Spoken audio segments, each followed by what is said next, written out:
si buuba mais man nag yenn saa damay bëri kersa suñ ma joxee parole quoi bi lay mais comme que fii boo fi ñëwee da nga war a wax kon damay wax dafa am benn paa bu doon garder robinet paa bu doon garder robinet temps robinet mbedd quoi suñu koñ robinet mbedd la doon garder paa Touré paa Camara mus na jënd doomam dafa jóge woon France indil ko montre quoi boobu robinet maire yi dañuy rang quoi rang bi day gudd te ndox daawul am. ban année la. ay yàgg na ay 86. 86. robinet bi mu ngi nekkoon diggante église Pikine église Saint-Abraham ak collège Pikine Est quoi Guédiawaye léegi robinet bi maire yi bu ñu ràññee nii quoi paa bi nag jëndal nañ ko montre bi mais bëgg na maire yi gis montre bi mais maire yi gisuñu montre bi quoi def naa ay aller retour def wiiri waat taxaw ci suufu naaj bi mais montre bi brillé wul quoi léegi mu ne njaayeen yeeg juufeen yi nii mbayeen yeeg faaleen yi nii montre rafet gars yi na ko waaw xàmme nañ sa montre c'est pour dire que en fait liggéey également dafay tax ñu yëg ñu c'est important parce que nit bu nekk bëgg na ñu yëg ko te ces femmes là qui jouent un rôle important dans notre société dans notre développement et qui tiennent presque sax suñu fonctionnement wu société boole wuñ leen wala ñoom boole wuñu seen bopp ci mutation psychologique amul maanaam presque jigéen ñi liñ daan def rek la ñuy def pourtant buñ leen mayee fit dooleel leen jox leen dayoo bi ñu war a am mën nañ gën di nekk ay mécaniciens di gën di dawal ay taxi explorer yeneen i métiers elles sont un nombre important ñu boole leen ci processus bi responsabiliser leen loolu lu am solo la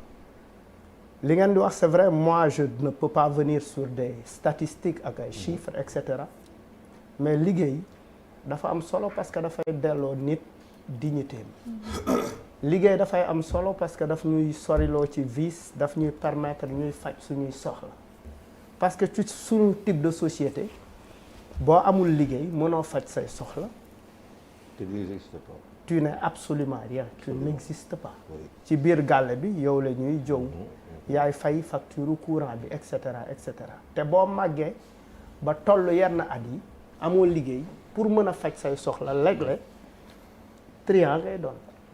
donc liggéey c'est super important pour dire qu'en fait si on ne permet pas on ne crée pas les conditions pour que nit ñi liggéey les situations qu'on a vécues ci jamono yi passé dañ koy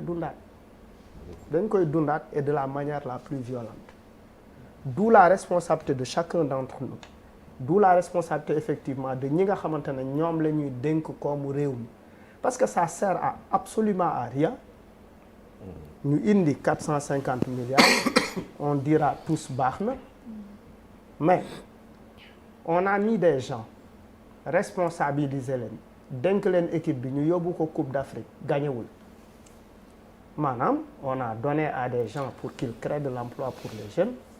ils n'ont pas pu le faire on ne peut pas encore reprendre les mêmes gens sans pour autant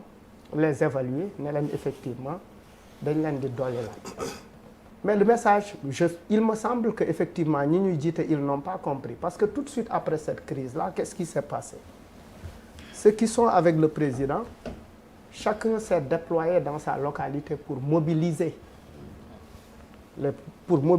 pour wane ni ñii naan par exemple way weddi gis bokku ceek et cetera la véritable mobilisation elle doit être passive c'est une mobilisation c'est pas mobiliser les gens pour les mobiliser pour dire que nous sommes là il faut mobiliser en créant des conditions d'épanouissement socio-économique de ces jeunes-là loolu la nit ñi soxla parce que combien on dépense dans un meeting dans une mobilisation en carburant en t-shirt en communication ak yi ngay joxe comme ça c'est énormément d'argent on aurait pu effectivement mobiliser ces montants-là pour permettre à ces jeunes-là de travailler au niveau local mais ça ne se fait pas beneen affaire bi ci topp mooy di nga gis aussi quelques exemples pour man il faut qu'on apprenne à travailler avec nos difficultés le Sénégal est un pays très très sale la salubrité comme ni ngay waxee ci affaire u ngaay la salubrité dans ce pays peut permettre à ce que les gens travaillent dans le recyclage dans le nettoyer liggéey etc. et ça peut mobiliser énormément de jeunes pour man bu ñu taxawee ci yu mel noonu ba pare ñu xoolaat aussi le rapport entre ce qui emploie les jeunes et le code du travail parce que effectivement da ngay liggéeyloo nit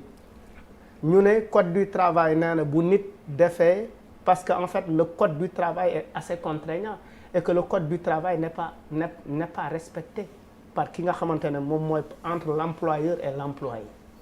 da ngay dàq nit de manière abusive yoon du la topp dara du la topp ce qui veut dire qu'en fait tu crées des frustrés tant qu'on continue à ne pas comprendre ce que disent les jeunes et puis ne pas forcément pour man ci li ñu war a appuyer wu sax mooy globalement xool il faut partir de l'existant am na ñi nga xamante ne soxlawuñu gouvernement pour liggéey vous l'avez tout de suite dit les Guinéens ils font énormément de chiffres dans ce pays boo demee en face nu mu tuddati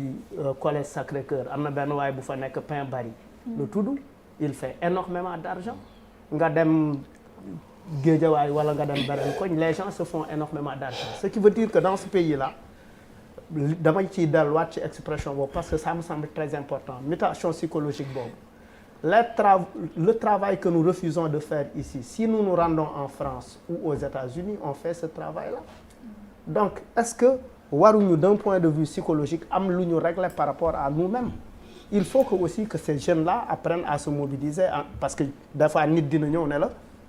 dama bëgg a liggéey nga ne ko loo bëgg a liggéey mu ne la loo ma jox baax na man am na exemple bu ma ci dajal barki démb fii mu ne wool ma Buuba Ndour neel Buuba lu ma am baax na ma wutal lu ma jox ma ñëw wax ko Buuba ne ma j'en ai des milliers par jour ici devant la porte ce qui veut dire qu'en fait il faut que ñu def benn